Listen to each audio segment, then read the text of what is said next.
Donald Trump साहब के इक़्तिदार के शुरुआती 30-40 दिन बड़े ही इंटरेस्टिंग रहे हैं। इंडिया के हवाले से अगर बात की जाए तो काफ़ी डिसअपॉइंटिंग किस्म के रहे हैं, क्योंकि उनके तमाम जो कैलकुलेशंस थी वो गलत साबित हुई हैं शुरुआती 30-40 दिनों के अंदर ही।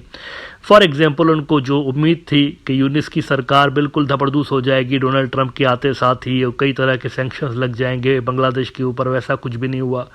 फिर इनको उम्मीद थी कि पाकिस्तान पे बड़ा प्रेशर डालेगा और उनको आर्म ट्विस्टिंग करेगा, लेकिन उल्टा अमेरिका ने पाकिस्तान को कई $100 मिलियन की एड दे दी। दुनिया भर की एड सस्पेंड करके पाकिस्तान को कई $100 मिलियन की एड दे दी। किस चीज़ के हवाले से? काउंटर टेररिज्म मेयर्स उठाने के हवाले से कि ये लो और दहशतगर्दों से लड़ो। इंडिया को उम्मीद थी कि सैंक्शंस लगेंगे टेररिज्म के हवाले से, यही राग अलापते रहते हैं ना पाकिस्तान को लेकर हर जगह, लेकिन उन्होंने उल्टा पैसे दे दिए पाकिस्तान को, ये लो और टेररिस्ट जो है उनको दबरदूस कर दो।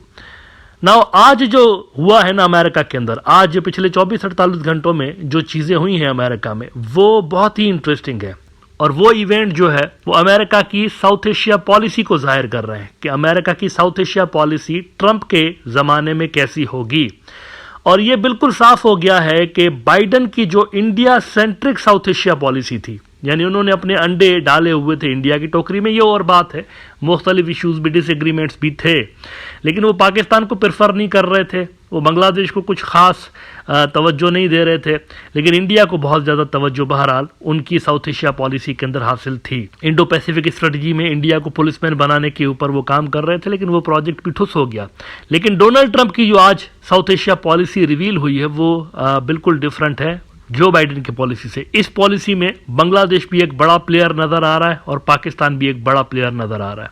अब हुआ क्या है, डोनाल्ड ट्रंप ने ऐसा क्या कहा है कि जिस पे न्यू दिल्ली को परेशान होना चाहिए, इस पे थोड़ी देर में बात करता हूं, लेकिन पहले रिकैप देख लीजिए कि हो क्या रहा था जिसको इंडिया तब्दील करने की कोशिश कर रहा था। ये जरा द इकोनॉमिक टाइम्स की रिपोर्ट देखिए। इंडिया असल में इसको तब्दील करने की कोशिश कर रहा था, पाकिस्तान और बांग्लादेश के दरमियान बढ़ती हुई कुर्बतों को। देखिए, पहले भी तो चाइना और बांग्लादेश के दरमियान तो ताल्लुकात तो पहले भी थे ना, वहां पर इंडिया को मसला नहीं था, मसला यहां पे था पाकिस्तान और बांग्लादेश के दरमियान बढ़ती हुई दोस्ती पे। इकोनॉमिक टाइम्स ने आज लिखा है थोड़ी देर पहले, worrisome signals for India as Bangladesh Pakistan get chummy. अब आप में से हो सकता है कुछ लोगों की इंग्लिश मेरी तरह से वीक हो, तो मैं उनको बता दूं चुम्मी का क्या मतलब है। ये वो बॉलीवुड वाला गाना नहीं है, जुम्मा चुम्मा दे दे, ये वो वाला चुम्मा नहीं है। चुम्मी का जो मतलब ऑक्सफोर्ड डिक्शनरी अगर आप देखें तो चुम्मी का मतलब होता है कि फ्रेंडली, दोस्ताना। तो ये वो वाली चुम्मी लिखी है इन्होंने, इकोनॉमिक टाइम्स वालों ने। वो वाली चुम्मी नहीं है बॉलीवुड वाली, ये दूसरी वाली चुम्मी है। फ्रेंडली इसका मतलब है कि पाकिस्तान और बांग्लादेश जो है वो फ्रेंडली बन गए। A lost brother of Pakistan, heading देखिए, a lost brother of Pakistan, Pakistan को उसका खोया हुआ भाई दोबारा मिल गया है। The unelected interim government under Yunus which has submitted to extremists and partners the radical Jamaat Islami. अभी आएंगे आप जमात इस्लामी वालों के पास, ये लिख लें आप। यही हेडलाइंस, यही स्टोरीज मैं आपको 1 साल के बाद दिखाऊंगा। यही इंडियन मीडिया आपको मिन्नतें तरले करता हुआ नजर आएगा जमात इस्लामी की। अभी से ही बता रहा हूं आपको, लिख लें आप ये। अभी रेडिकल जमात इस्लामी तो ये है, तो वो लिख लें आप। लेकिन देखिएगा कैसे आपके डिप्लोमेट्स भागे भागे जाते हैं जमातियों के पास इलेक्शन के बाद। बहरहाल वो कहते हैं the unelected interim government under Yunus which has submitted to extremists and partners the radical Jamaat Islami is trying to cozy up to Pakistan, reviving the post-1947 religious solidarity between the two countries। बिल्कुल ठीक बात है भाई, religious बुनियादों पर ही तो India से अलग हुए थे दोनों मुल्क। 2 नेशन थ्योरी, वो अलग है, हम अलग हैं, हम मुसलमान हैं तो इसीलिए अलग कौम है। इसी पे बांग्लादेश इंडिया से अलग हुआ था, पाकिस्तान भी इसी से अलग हुआ था। अब यहाँ पर इनको ये बॉन्ड तोड़ना था, this was the primary objective, जिस वजह से उनको ट्रंप की हेल्प चाहिए थी नरेंद्र मोदी साहब को। इसी वजह से ये टेररिज्म वाला ड्रामा जो था वो दोबारा से राग अलापने की कोशिश की गई। पाकिस्तान रेडिकल है और ये जो बांग्लादेश है वो भी रेडिकल बन गया है मोहम्मद यूनिस के दौर में। ये देखा ना आपने कितना ज़्यादा प्रोपेगेंडा हुआ, बांग्लादेश को टेररिस्ट बोल रहे थे ना, मोहम्मद यूनिस टेररिस्टों को सपोर्ट करता है। अभी 2-4 रोज पहले ही तो बोंगी मारी है इन्होंने जयशंकर साहब ने। ये देखिए क्या रिपोर्ट हुआ था the Times of India, don't normalize terror, India told Bangladesh as it sought resumption of SAARC meet. इधर से गुड फेथ में रीजन की भलाई के लिए बांग्लादेश कह रहा है कि यार सार्क एक अच्छा प्लेटफॉर्म है, रीजन के जो मसले हैं वो रिजॉल्व करेंगे, उधर बैठ के उसको रिवाइव करिए। तो आगे से ये कह रहे हैं यार तुम तो टेररिज्म को नॉर्मलाइज करने की बात कर रहे हो, यही कह रहे थे असल में ना। इस बॉन्डिंग को तोड़ना था नरेंद्र मोदी साहब ने। ये जो शेख हसीना के धपड़दूस हो जाने के बाद एक नई बॉन्डिंग नजर आ रही है पाकिस्तान और बांग्लादेश के दरमियान, इसको तोड़ना था। इसके लिए इनको सपोर्ट चाहिए थी अमेरिका की, डोनाल्ड ट्रंप की। ट्रंप मामू आएंगे, दूध मलाई खाएंगे, यही कहते रहते थे ना इलेक्शन से पहले। लेकिन हुआ क्या, पहले ये गए बांग्लादेश की चुगली लगाने डोनाल्ड ट्रंप साहब से। जब ये नरेंद्र मोदी मिला वहां पर डोनाल्ड ट्रंप से, तो बांग्लादेश का काफ़ी इशू उसने डिस्कस किया। काफ़ी सारा जो टाइम है मीटिंग के अंदर वो इसी पे स्पेंड किया, बांग्लादेश के मुद्दे पे। लेकिन उस मुद्दे पे कुछ खास इंडिया को घास नहीं डाली डोनाल्ड ट्रंप ने। आज ये हुआ है, टेररिज्म के हवाले से ही डोनाल्ड ट्रंप ने पाकिस्तान की तारीफ कर दी है। अच्छा चले, तारीफ तो आप कहते हैं कि यार चलो ठीक है स्टेटमेंट दे देना, कौन सी बड़ी बात है।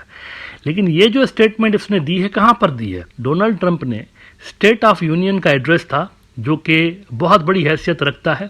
इसकी अहमियत ज़्यादा हो जाती है जब American president state of union की एड्रेस करे, इजलास करे वहाँ पर, और वहाँ तकरीर करे ना, तो उसकी अहमियत ज़्यादा होती है। स्टेट ऑफ यूनियन का खिताब कर रहा था वहाँ पर, और उधर खड़े होकर पहली मर्तबा इसने पाकिस्तान का जिक्र किया है और उसको थैंक यू बोला है। और पहला मुल्क है पाकिस्तान जिसको डोनाल्ड ट्रंप ने थैंक यू बोला है। अभी तक इसको 30-40 दिन हुए, इसके मुंह से शिकायतें ही निकली हैं। थैंक यू का वर्ड जो है वो पहली मर्तबा निकला है, और वो निकला है पाकिस्तान के लिए। अच्छा, पाकिस्तान के लिए उसने क्यों थैंक यू बोला है पाकिस्तान को? उसने इस वजह से थैंक यू बोला है पाकिस्तान को क्योंकि पाकिस्तान ने अभी हाल ही में एक आईसिस का टेररिस्ट था, दहशतगर्द था आईसिस का, जिसने वहाँ पर जब अमेरिकन निकल रहे थे तो कोई कार्रवाई वहाँ पर उन्होंने डाली थी, और उसमें कोई 13-14 अमरीकी मारे गए थे। उसको पाकिस्तान के निंजा टर्टल्स ने पकड़ा है और पकड़ के इनको दे दिया। शरीफुल्लाह नाम था उसका, उर्फ जाफ़र। उसको पकड़ा है और पकड़ के इनको CIA के हवाले कर दिया। और ये जो ऑपरेशन हुआ है मुश्तरका ऑपरेशन था, यानी अमेरिकन और पाकिस्तानी दोनों ने मिलकर किया है। निंजा टर्टल्स ने और CIA वालों ने, दोनों ने मिलकर किया। उसको पकड़ के दाइश के दहशतगर्द को दे दिया उनके हवाले। ना इससे वाक़े पे एक तो ट्रंप ने तो तारीफ की ही पाकिस्तान की, लेकिन साथ साथ अमेरिका का जो सेक्रेटरी ऑफ डिफेंस है उन्होंने भी तारीफ कर दी पाकिस्तान की, कि ये जो दहशतगर्दी के खिलाफ पाकिस्तान कर रहा है ये काबिल तारीफ है। ना नरेंद्र मोदी का तो पूरा का पूरा केस ही इसी पे बना हुआ था। भाई ये तो आतंकी साबित करने की कोशिश कर रहे थे ना, पाकिस्तानी आतंकी है। बांग्लादेशियों को भी यही बोल रहे थे कि ये तो टेररिज्म है, पाकिस्तान नॉर्मलाइज मत करिए इसको। अमेरिकन को भी यही बोल रहे थे। उधर से पड़ गई ये शटअप कॉल, लाफा पड़ गया डिप्लोमेटिक। ये जरा डोनाल्ड ट्रंप की स्पीच का हिस्सा सुनिए, कैसे तारीफ कर रहा है पाकिस्तान के लिए, इसके मुंह से फूल झड़ रहे हैं। ISIS terrorists killed 13 American service members and countless others in the Abbey Gate bombing during the disastrous and incompetent withdrawal from Afghanistan. Not that they were withdrawing, it was the way they withdrew. Perhaps the most embarrassing moment in the history of our country. Tonight I am pleased to announce that we have just apprehended the top terrorist responsible for that atrocity, and he is right now on his way here to face the swift sword of American justice.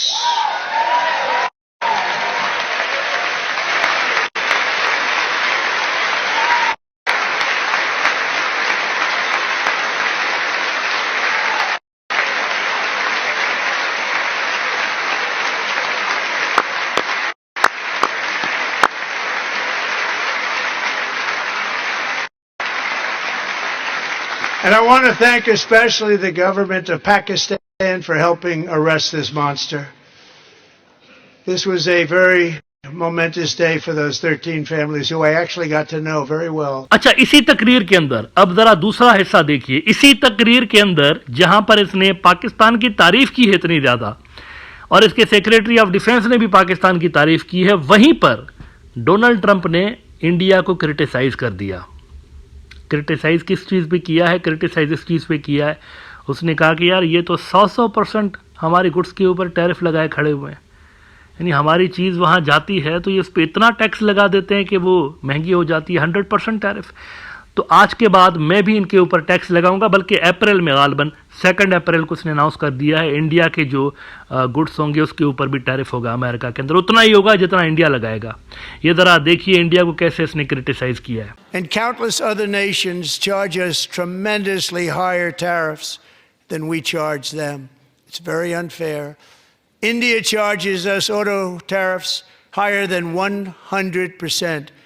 China's average tariff on our products is twice what we charge them.